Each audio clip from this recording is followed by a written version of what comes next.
Hey guys, Doug here with another video tip, first one of this week. Want to talk to you today about grip variations and basically the three different grips. Also, this is mostly gonna relate to when we do chin-ups, pull-ups, those type things, but I'll also relate it to pressing. So just as a quick review for some, and some this may be new, the different types of grips. So when you're doing, say, we'll talk a basic chin-up or pull-up. Okay, those two words are used interchangeably, but they're actually quite different exercises. So most people think of a pull-up as palms out. Okay, so your palms are away from you, and we call that a pronated grip. Okay, so if you're doing a pull-up, you're going to have a pronated grip, so your hands are away from you, and then you're pulling in. You can do wide grip, narrow grip. Those are the different variations, but you still have your pronated grip. That's going to focus a lot more on the upper back, lats, take away from the biceps and the forearms, compared to a supinated grip, which is palms together, or sorry, palms facing you, and that is what we will call a chin up. So chin up versus pull up. A big difference as far as muscle activation goes, and how hard the exercise is. Chin ups are a lot easier to do compared to a pull up. And then the third grip, so we have pronated, supinated, and then we have neutral, and that's probably here at STS our most popular grip for a lot of things. So we like to use the neutral grip for a lot of reasons. Neutral grip is obviously neutral position, so my wrist is straight. You can do that with chin up, so that would be a neutral grip chin up.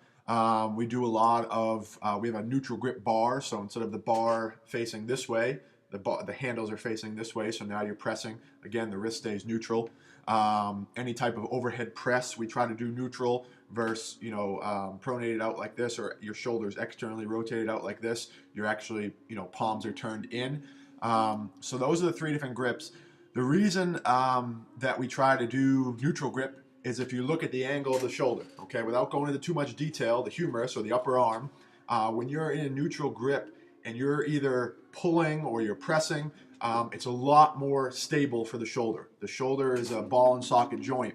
So if I'm way out here or I'm pulled in here is not too bad. The thing about a regular chin up, we do them, they're great, but they put a lot of emphasis on the bicep, and kids tend to just yank with the arms rather than trying to get the back activated. Neutral grip, you get the benefits of both. You get the upper back activation of a pull-up, also forearm, bicep, but if you look at the angle, it's a lot healthier for the shoulder compared to way out here on a pull-up. Same thing when you look at, like a popular bench press. Barbell bench press, you're way out here, elbow, you're kind of flared out to the side. Sometimes you're externally rotated if I'm doing like a military press, versus change both of those exercises to a neutral grip press. Again, palms turned in, I'm pressing, much more healthier on the shoulder. Same thing, pressing up here, up overhead, much more healthier for the shoulder. So there are benefits of all three grips. It's important to distinguish the difference between pronated, supinated, and neutral.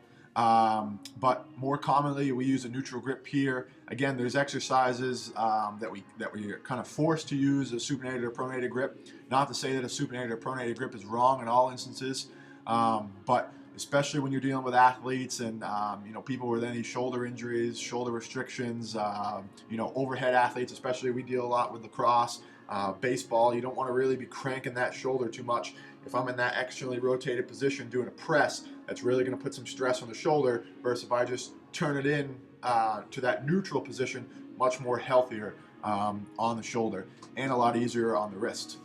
So those are the three grips. If you have any more questions on it, definitely contact me. Again, I'll put my contact information below, as well as our Facebook page where we post tips on there daily. Have a great Monday, everybody. Thanks.